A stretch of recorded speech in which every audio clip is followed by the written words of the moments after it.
I'm going to show you in this step how to do stamens. I like to use these in the shrink plastic center shapes, and it takes a particular kind of cellophane to get it through the machine. I find if it's just cheap dollar store cellophane or, you know, cheap craft store cellophane, it doesn't work. It isn't quite the right weight. And if it's the stuff that you use in the Cricut cutter, the iridescent films, it's too thick. So what I have found is the perfect thickness is a nice quality flower arrangement bouquet cellophane. It can be called for gift wraps, but it's thicker than, I'm going to show you, than just a iridescent party wrap. It's a little thicker. It's made for floral bouquets and wrapping up around baskets. It's just a little thicker. Now, you can get it in colors, and so this, you have to put this on the edge because that's where you'll get your, these are intricate cuts. Now I'm also stacking some copy paper under here. I think I'm going to put about 4 sheets under here because that helps, adds another raised level to my platforms and gives it some push and cushion to cut these shapes. So we're going to put them on. And this one, a couple of these I do sell on my website. This one, I love this shape. That's a new one. I love this one. And this one's, they're in collections. And then these are a couple of the smaller ones. So let's put some of the smaller ones on those because those are very, very useful. This size right here is wonderful. Now these will want to slip around, so I use transparent tape.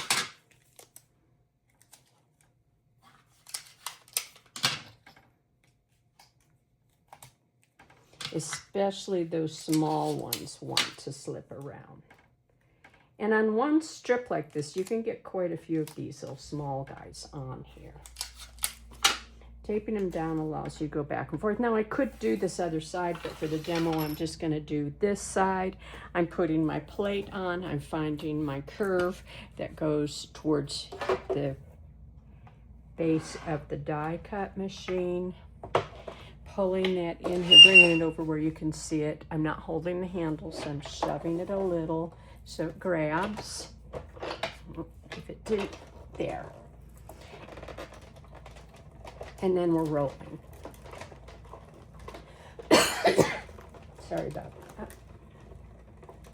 Going to get my plate about right there. And then I'll reverse.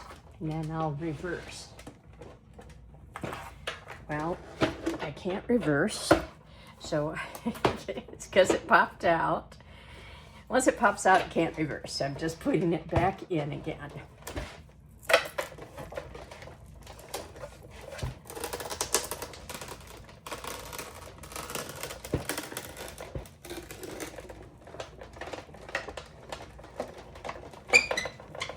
Back through again.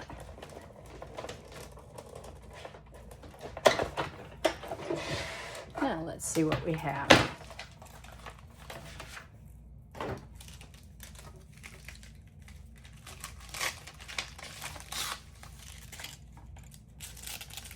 When they're on the paper, when they go through the paper like this, they're really easy to peel off.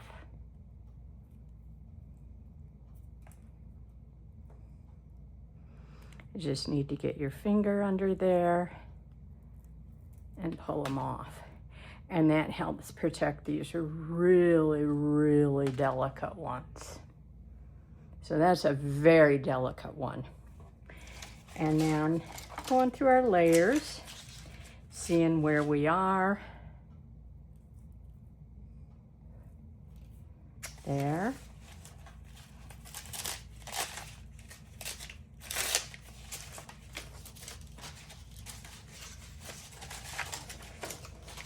pan. My shapes are on here. So cute.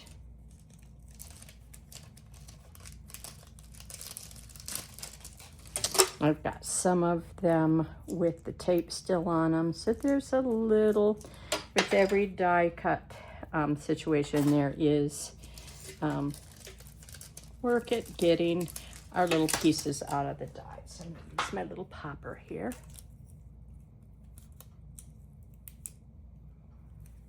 They're so cute. I love using these in my beadwork, Shrinkets beadwork.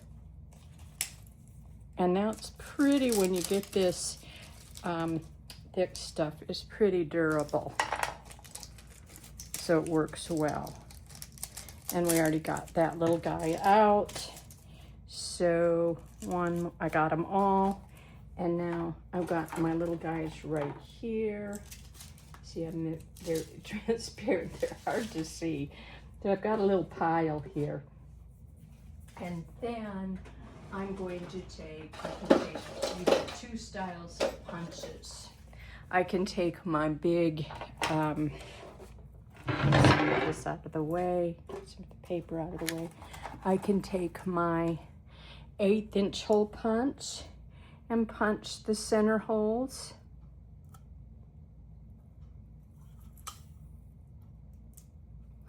Or I can take my tiny 1/16 inch punch. And this one works better because we don't need that big a hole. It's got some of the Scotch tape on it that ought to make it really easy to cut through. And let's try this. Put a little piece of paper on that. And there, it helps with it not sticking. So those are the little stamens.